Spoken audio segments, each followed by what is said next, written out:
Hi hello friends, ಎಲ್ಲರೂ ಹೇಗಿದ್ದೀರಾ? ನಾನು ನಿಮ್ಮ ರಮದಾನ್. ಫ್ರೆಂಡ್ಸ್, ನಮ್ಮ ಕರ್ನಾಟಕ ಸರ್ಕಾರ, ನಮ್ಮ ಸಿದ್ದರಾಮಣ್ಣ ಅವ್ರ ಸರ್ಕಾರ ಶಾಕ್ ಮೇಲೆ ಶಾಕ್ ಕೊಡ್ತಾ ಇದೆ.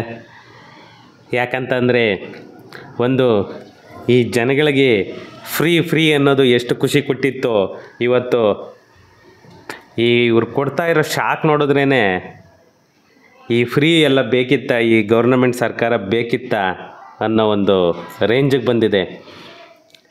ಯಾಕಂತಂದರೆ ಒಂದು ಹೇಳ್ತಾ ಹೋದರೆ ಇವ್ರ ಲೀಸ್ಟು ಹೆಂಗೆ ಬೆಳೀತಾ ಹೋಗುತ್ತೆ ಅಂತಂದರೆ ಅದು ಇಮ್ಯಾಜಿನೇಷನ್ ಮಾಡಲಿಕ್ಕೂ ಆಗಲ್ಲ ಬಿಡಿ, ಆ ಥರ ಇದೆ. ಯಾಕಂತಂದರೆ ಇವ್ರು ಮಾಡೋ ಅನ್ಯಾಯಗಳನ್ನ ನಾವೇನು ಕೇಳಬಾರ್ದು, ಇವ್ರ ಬಗ್ಗೆ ಒಂದು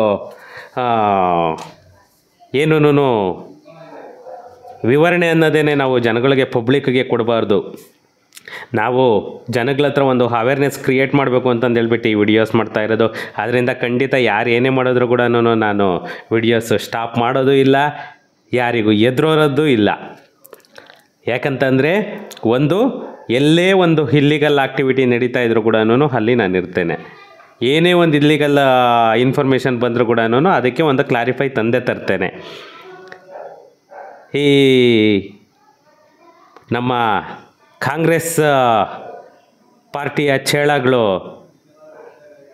ಯಾಕಂದರೆ ನಾನು ಪರ್ಟಿಕ್ಯುಲರ್ ಯಾವುದೇ ರಾಜಕೀಯ ಪಾರ್ಟಿನಲ್ಲಿಲ್ಲ. ನನಗೆ ಆ ರಾಜಕೀಯ ಬೇಡ. ನಾನು ಅನ್ಯಾಯದ ವಿರುದ್ಧ ಮಾತ್ರನೇ ಹೋರಾಡೋದಕ್ಕೆ ನಾನು ನಿಂತಿರೋದು. ಬಾಯಿಗೆ ಬಂದಾಗೆಲ್ಲನೂ ಮಾತಾಡ್ತಿದ್ದಾರೆ ನಮ್ಮ ಕಾಂಗ್ರೆಸ್ನವರು. ಕಾಂಗ್ರೆಸ್ ಏನು ನನಗೆ ದ್ವೇಷದ ಪಕ್ಷ ಅಲ್ಲ. ಯಾಕಂದರೆ ಒಂದು ಸಿದ್ದರಾಮಣ್ಣವರು ನಾವು ಒಂದೇ ಜಾತಿಯವರು. ಅವ್ರ ಮೇಲೆ ನನಗೆ ಯಾವುದೇ ಥರ ದ್ವೇಷ ಇಲ್ಲ. ನಾನು ಸರ್ಕಾರ ಮಾಡ್ತಾ ಇರೋ ಅನ್ಯಾಯದ ಬಗ್ಗೆ ಮಾತ್ರ ಮಾತಾಡ್ತಿದ್ದೇನೆ ಅಷ್ಟೇನೆ. ಇನ್ನೇನು ಅವ್ರ ಮೇಲೆ ನನಗೆ ಯಾವುದೇ ಥರ ಪರ್ಸ್ನಲ್ ದ್ವೇಷ ಇಲ್ಲ, ಇದಿಲ್ಲ. ಯಾಕಂದರೆ ಈ ರಾಂಗ್ ಕಮೆಂಟ್ಗಳೆಲ್ಲನೂ ಮಾಡೋದು ಆ ಥರ ಈ ಥರ ಅಂತಂದೇಳಿ ಕಾಂಗ್ರೆಸ್ ಅವರೆಲ್ಲನೂ ನನಗೆ ಕಾಮೆಂಟ್ ಮಾಡಿ ಮಾಡಿ ತುಂಬ ಮೀನ್ಸ್ ಅದು ಹೇಳಲಿಕ್ಕೂ ಆಗಲ್ಲ, ಆ ಥರ ಎಲ್ಲ ಮೆಸೇಜ್ಗಳೆಲ್ಲ ಮಾಡ್ತಿದ್ದಾರೆ. I am not bother that one. ಅದ್ರ ಬಗ್ಗೆ ತಲೆನೂ ಕೆಡಿಸ್ಕೊಳ್ಳೋದಿಲ್ಲ. ಇವಾಗ ಫ್ರೆಂಡ್ಸ್, ಒಂದು ಶಾಕ್ ಅಂತ ಏನು ಹೇಳಿದೆ, ಆ ಶಾಕ್ ಕೇಳೋದಕ್ಕೆ ಮುಂಚೆ ಒಂದು ರಿಕ್ವೆಸ್ಟ್ ಅಂತಂದರೆ, ಇನ್ನೂ ನನ್ನ ಚಾನಲನ್ನು ಯಾರೆಲ್ಲ ಸಬ್ಸ್ಕ್ರೈಬ್ ಮಾಡ್ಕೊಂಡಿಲ್ಲ ಪ್ಲೀಸ್ ಸಬ್ಸ್ಕ್ರೈಬ್ ಮಾಡ್ಕೊಳ್ಳಿ. ಹಾಗೆ ವಿಡಿಯೋನ ಕೊನೆವರೆಗೂ ಸ್ಕಿಪ್ ಮಾಡಿದೆ ನೋಡಿ. ಫ್ರೆಂಡ್ಸ್, ಏನಿಲ್ಲ, ಇವತ್ತು BBMPಯಲ್ಲಿ ಯಾರೇ ಒಬ್ಬರು ಪ್ರಾಪರ್ಟಿ ತೊಗೋಬೇಕಂತಂದ್ರೂ ಕೂಡ ಮೊದಲಿಗೆ ಏಕತನ ಬಿಕತನ ಅಂತ ಕೇಳ್ತಾಯಿದ್ರು. ಏಕತ ಅಂದರೆ ಸಾಕು, ಯಾರೂ ಹಿಂದೆ ಮುಂದೆ ನೋಡ್ತಾ ಇರಲಿಲ್ಲ. ಆ ಥರ ಆ ಪ್ರಾಪರ್ಟಿನ ಹೋಗಿ ತೊಗೊಳ್ಳಿ ಅಂತಂದೇಳಿ ಲಾಯರ್ಸ್ ಆಗ್ಬೋದು, ಯಾರೇ ಆಗಲಿ, ಏಕತ ಆಗಿದೆಯಾ ರೀ ಹೋಗ್ರಿ ಧೈರ್ಯವಾಗಿ ತೊಗೊಳ್ಳಿ ಅಂತ ನಾವು ಕೂಡ ಹೇಳ್ತಾಯಿದ್ವಿ. ಬಿಕತ ಅಂತಂದರೆ ಅದು ಅನ್ಆಥರೈಸ್ಡ್, ಯಾವುದೇ ಅಪ್ರೂವಲ್ ಇಲ್ಲ, ಕನ್ವರ್ಷನ್ ಇರಲ್ಲ, ಬೆಟರ್ಮೆಂಟ್ ಆಗಿರಲ್ಲ. ಇದರಿಂದ ನೀವು ಬಿಕತಾಗೆ ಕೈ ಹಾಕ್ಬಿಡಿ, ಅದು ರೆವೆನ್ಯೂ ಸೈಟ್ ಆಗಿರೋದ್ರಿಂದ ಅಂತಂದೇಳಿ ಅದು ಕೂಡ ಹೇಳ್ತಾ ಇದ್ವಿ ನಾವು. ಬಟ್ ಇವಾಗ ಏಕತ ಪ್ರಾಪರ್ಟಿಯವ್ರಿಗೇನೇ ಶಾಕ್ ಕೊಡ್ತಾ ಇದ್ದಾರೆ ನಮ್ಮ ಕರ್ನಾಟಕ ಸರ್ಕಾರದವರು. ಏಕತ ಪ್ರಾಪರ್ಟಿಯಲ್ಲೂ ಕೂಡ ಡೂಪ್ಲಿಕೇಟ್ ಆಗಿದೆ, ಅಲ್ಲೂ ಮೋಸ ಆಗಿದೆ. ಏಕತ ಪ್ರಾಪರ್ಟಿ ಎಲ್ಲ ಜೆನ್ಯೂನಿಟಿ ಇಲ್ಲ ಅಂತ ಹೇಳ್ಬಿಟ್ಟು ನಮ್ಮ ಗಿರೀಶ್ ತುಷಾರ್, ನಮ್ಮ BBMP ಕಮಿಷನರ್ ಏನಿದ್ದಾರೆ, ಅವರು ಇವಾಗ ನಮ್ಮ ಬೆಂಗಳೂರಿನಲ್ಲಿರುವಂತಹ ಏಕತ ಪ್ರಾಪರ್ಟಿಗಳು ಸುಮಾರು 54,000 ಪ್ರಾಪರ್ಟಿ, 54,000 ಪ್ರಾಪರ್ಟಿ, ಅಷ್ಟು ಜನಕ್ಕೂ ಇವಾಗ ಸಂಕಷ್ಟ ಅನ್ನೋದು ಶುರುವಾಗಿದೆ. ಯಾಕಂತಂದರೆ ಏಕತ ಇರೋದು ಯಾವುದೇ ಸಮಸ್ಯೆ ಇಲ್ಲ ಅಂತಂದೇಳಿ ಎಲ್ಲ ತಿಳ್ಕೊಂಡಿದ್ರು. ಆದರೆ ಈ ಬೆಂಗಳೂರಲ್ಲಿ ಇರೋ ಅಂಥ ಏಕತ ಬಿಕತ ಪ್ರಾಪರ್ಟಿಗಳಲ್ಲಿ ಇವಾಗ ಏನು ಹೊಸ್ದಾಗಿ ಈ ಕಥ ಮಾಡಿಸ್ಬೇಕು ಅಂತ ಇದು ಮಾಡಿದ್ರು. ಈ ಕಥ ಮಾಡಿಸೋದಕ್ಕೆ ಮುಂಚೆ ಅಂದರೆ ಫಸ್ಟ್ ಏಕತ ಇತ್ತು ಅಂದರೆ ಅದು ಹಂಗೆ ಏಕತಾಗೆ ಕಂಟಿನ್ಯೂ ಆಗುತ್ತೆ ಅಂತ ಹೇಳ್ಬಿಟ್ಟು ಜನ ತಿಳ್ಕೊಂಡಿದ್ರು. ಏಕತ ಇದ್ದ ಮಾತ್ರಕ್ಕೇ ಅದು ಏಕತಾನೇ ಕಂಟಿನ್ಯೂ ಆಗಲ್ಲ. ಯಾಕಂದರೆ ಎಷ್ಟೋ ಜನ ಅಕ್ರಮವಾಗಿ ಅಂದರೆ ಬೆಟರ್ಮೆಂಟ್ ಚಾರ್ಜ್ ಕಟ್ಟದೆ, ಕನ್ವರ್ಷನ್ನು ಆಗದೆ, ಅಪ್ರೂವಲ್ಲು ಆಗದೆ ಇರೋ ಅಂಥವು ಕೂಡ ದುಡ್ಡನ್ನು ಕೊಟ್ಟು ಅಂದರೆ ಲಂಚನ್ನು ಕೊಟ್ಟು BBMP ಅಧಿಕಾರಿಗಳಿಗೆ ಲಂಚವನ್ನು ಕೊಟ್ಟು ಅದನ್ನು ಏಕಾತಹನ್ನಾಗಿ ಮಾಡಿಕೊಂಡಿದ್ದಾರೆ. ಅಂದರೆ ಕಾನೂನನ್ನು ಉಲ್ಲಂಘನೆ ಮಾಡಿದ್ದಾರೆ. ಆ ಕಾನೂನನ್ನು ಉಲ್ಲಂಘನೆ ಮಾಡಿರೋ ಅಂಥವು ಸುಮಾರು 20-25 ಸಾವಿರ ಪ್ರಾಪರ್ಟಿಗಳಿದೆ. ಆ 20-25 ಸಾವಿರ ಪ್ರಾಪರ್ಟಿಗಳಲ್ಲೂ ಕೂಡ ಎಷ್ಟೋನು ಇಲ್ಲೀಗಲ್ಲಾಗಿ ಏಕಾತ ತಗೊಂಡು ಬಿಲ್ಡಿಂಗುಗಳನ್ನ ಕಟ್ಟಿದ್ದಾರೆ.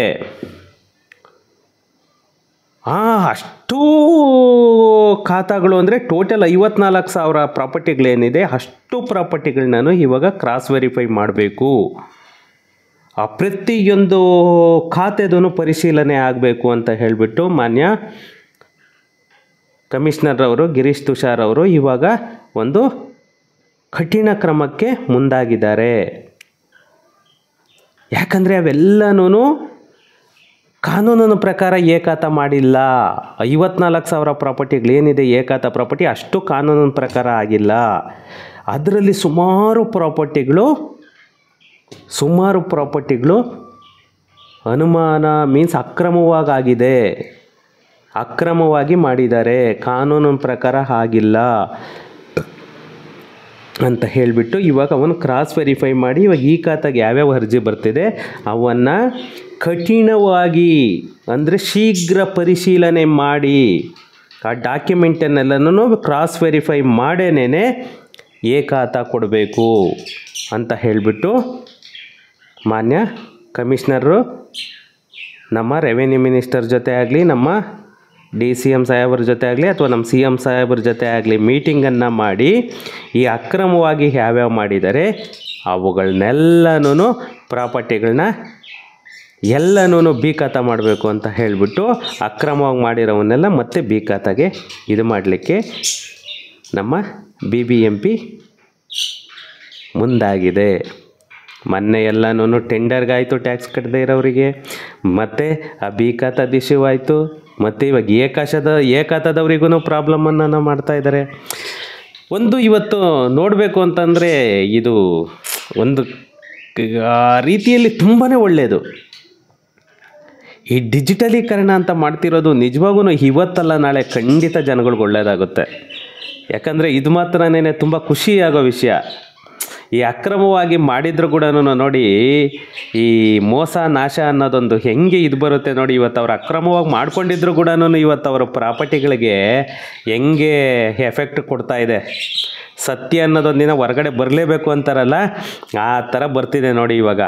ಆ ಥರ ಅಕ್ರಮವಾಗಿ ಕಾನೂನು ಉಲ್ಲಂಘನೆ ಮಾಡಿ ಯಾರ್ಯಾರು ಮಾಡ್ಕೊಂಡಿದ್ದಾರೆ ಏಕಾತ ಅವರೆಲ್ಲರಿಗೂ ಪಕ್ಕ ಎಫೆಕ್ಟ್ ಹೊಡೆಯುತ್ತೆ.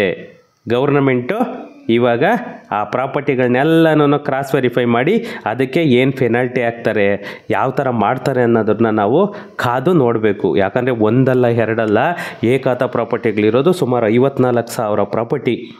ಅದರಲ್ಲಿ ಇಲ್ಲಿಗಲ್ಲಾಗಿ ಎಷ್ಟಾಗಿದೆಯೋ ಗೊತ್ತಿಲ್ಲ. ಇವಾಗ ಅವರೆಲ್ಲ ಏಕಾತ ಮಾಡಿಸ್ಕೊಬಿಟ್ರು ಅಂದರೆ ಈ ಡಿಜಿಟಲೀಕರಣ ಮಾಡೋರಲ್ಲ ಈ ಖಾತಾದಲ್ಲಿ 11A ಖಾತಾ ಬಂದುಬಿಡ್ತು ಅಂತಂದರೆ ಅವರು ಕಂಟಿನ್ಯೂ ಆಗೋಗ್ಬಿಡುತ್ತೆ, ಲೈಫ್ ಟೈಮ್ ಸೆಕ್ಯೂರ್ಡ್. ಅದೇ ಉದ್ದೇಶಕ್ಕಾಗೇನೆ ಇವಾಗ ಈ ಖಾತಾ ಕೊಟ್ಬಿಟ್ವಿ ಅಂತಂದರೆ ಮುಗಿದೋಯ್ತು. ಇನ್ನು ನಾವು ಅದನ್ನು ತಪ್ಪಿಸೋದಕ್ಕಾಗಲ್ಲ. ಏನೇ ಇಲ್ಲಿಗಲ್ ಆಕ್ಟಿವಿಟಿ ನಡೆದಿದ್ರು ಕೂಡ ಅದು ಕಂಟಿನ್ಯೂ ಆಗೋಗ್ಬಿಟ್ಟಿರುತ್ತೆ. ಅಂದರೆ ಇವಾಗ ಯಾರ ಹೆಸರಲ್ಲಿರುತ್ತೋ ಅವರೇನೇ ಸೇಫ್ ಆಗೋಗ್ಬಿಡ್ತಾರೆ ಅನ್ನೋದು ಇವತ್ತೊಂದು ಸರ್ಕಾರದ ಮನವರಿಕೆ ಆಗಿದೆ ಒಂದು ಸರ್ಕಾರಕ್ಕೆ. ಇದನ್ನು ಕಾರ್ಯರೂಪಕ್ಕೆ ತರೋದಕ್ಕೆ ಮುಂದಾಗಿದ್ದಾರಲ್ಲ, ಇದು ನಿಜವಾಗೂ ಥ್ಯಾಂಕ್ಸ್ಫುಲ್, ಒಂದು ಗ್ರೇಟ್ಫುಲ್ ಅಂತಲೇ ಹೇಳಬೇಕು. ಯಾಕಂತಂದರೆ ಈ ಯಾವತ್ತಿಗೂ ಮೋಸ ಮಾಡಿ ಏನೇ ಮಾಡೋಕ್ಕೆ ಹೋದ್ರೂ ಕೂಡ ಅದು ಒಂದಿನ ಎಫೆಕ್ಟ್ ಹೊಡೆಯುತ್ತೆ ಅನ್ನೋದು ಜನಗಳಿಗೆ ಗೊತ್ತಾಗಬೇಕು. ಖಾತನ ದುಡ್ಡುಗಳು ಕೊಟ್ಟು ಖಾತಾ ಮಾಡಿಸ್ಕೊಂಡಿದ್ರೆ ಅಧಿಕಾರಿಗಳನ್ನ ಇದು ಮಾಡ್ಕೊಂಡಿದ್ರೆ ಆ ಅಧಿಕಾರಿಗಳು ನನ್ನ ರಿಕ್ವೆಸ್ಟ್ ಏನಂದರೆ ಬರೀ ಪ್ರಾಪರ್ಟಿ ಓನರ್ಸ್ಗೆ ಅಲ್ಲ, ಅದು ಯಾರು ಮಾಡಿಕೊಟ್ಟಿದ್ದಾರೆ ಇಒ ಆಗ್ಬೋದು, ನಿಮಗೆ ARO ಆಗ್ಬೋದು, ಅವ್ರಿಗೆಲ್ಲರ ಮೇಲೂ ಕ್ರಮ ಕೈಗೊಳ್ಳಬೇಕು. ಯಾಕಂದರೆ ಅವರಿಂದಲೇ ಅಲ್ವಾ ಇದೆಲ್ಲನೂ ಇಲ್ಲಿಗಲಾಗಿ ಇವಾಗ ಆಗಿರೋದು. ಅವ್ರ ಮೇಲೂ ಕ್ರಮ ಕೈಗೊಳ್ಳಿ. ನಿಮ್ಮ BBMP ಅಧಿಕಾರಿಗಳೇನಿದ್ದಾರೆ, ನಿಮ್ಮ BBMP ಅಧಿಕಾರಿಗಳು ಮಾಡದೆ ಇವ್ರು ಹೆಂಗೆ ಮಾಡ್ಕೊಳಕ್ಕಾಗುತ್ತೆ? ಪ್ರಾಪರ್ಟಿ ಓನರ್ಸ್ ಮೇಲೆ ಕ್ರಮ ಕೈಗೊಳ್ಳೋದಲ್ಲದೆ ನಿಮ್ಮ BBMP ಅಧಿಕಾರಿಗಳ ಮೇಲೂ ಕೂಡ ಸರ್ಕಾರ ಒಂದು ಕಠಿಣವಾದ ಕ್ರಮನ ಕೈಗೊಳ್ಳಬೇಕು. ಅವಾಗ ಮಾತ್ರನೇ ಮತ್ತೊಬ್ಬ ಅಧಿಕಾರಿಗೆ, ಯಾವುದೇ ಅಧಿಕಾರಿ ಆಗ್ಬೋದು, ಅದನ್ನು ಇಲ್ಲಿಗಲ್ ಆಕ್ಟಿವಿಟಿ ಆಗ್ಬೋದು, ಲಂಚ ತಗೊಂಡು ಮಾಡಲಿಕ್ಕೆ ಸ್ವಲ್ಪ ಭಯ ಬೀಳ್ತಾರೆ. ಆವಾಗ ಇವೆಲ್ಲನೂ ಅಕ್ರಮವಾಗಿ ಮಾಡೋದು, ಕಾನೂನು ಬಾಹಿರವಾಗಿ ಮಾಡೋದೆಲ್ಲನೂ ಸ್ಟಾಪ್ ಆಗುತ್ತೆ. ಇದನ್ನು ಯಾಕಂತಂದರೆ ಒಂದು ಪಬ್ಲಿಕ್ಕಿಗೆ ನೀವು ಮಾಡೋದಲ್ಲ, ಆ ಪಬ್ಲಿಕ್ ಜೊತೆಗೆ ನಿಮ್ಮ ಅಧಿಕಾರಿಗಳು ಕೂಡ ಅದನ್ನು ಒಂದು ಕಾನೂನಾತ್ಮಕವಾಗಿ ಅವ್ರ ಮೇಲೆ ಕ್ರಮ ಕೈಗೊಳ್ಳಬೇಕು, ಕಠಿಣವಾಗಿ. ಅದು ಯಾಕಂದರೆ ನಿಮ್ಮ ಅಧಿಕಾರಿಗಳೇ ಇಲ್ಲದೆ ಹೆಂಗೆ ಮಾಡಿಸ್ಕೊಳ್ತಾರೆ ಇವರು ಲಂಚಗಳು ಕೊಟ್ಟು? ಅದು ಮೇಯ್ನ್ ಇಂಪಾರ್ಟೆಂಟು. ಯಾಕಂತಂದರೆ ಆ ನಂಬಿಕೆ ಇದೆ, ಸರ್ಕಾರ ಅದನ್ನು ಮಾಡೇ ಮಾಡುತ್ತೆ ಅನ್ನೋ ಒಂದು ನಂಬಿಕೆ ಇದೆ. ಅದರಿಂದ ಯಾರಾದರೂ ಇಲ್ಲಿಗೆಲ್ಲ ಮಾಡಿಸ್ಕೊಂಡಿದ್ರೆ ಅದು ಫಸ್ಟೇನೇ ನೀವೇ ಇದು ಮಾಡಿ ಬೀಕತ್ತ ಮಾಡಿಸ್ಕೊಬಿಡಿ, ಅದೇ ಬೆಟರು. ಓಕೆ, ಸಿಗೋಣ ನೆಕ್ಸ್ಟ್ ವಿಡಿಯೋದಲ್ಲಿ. Thank you.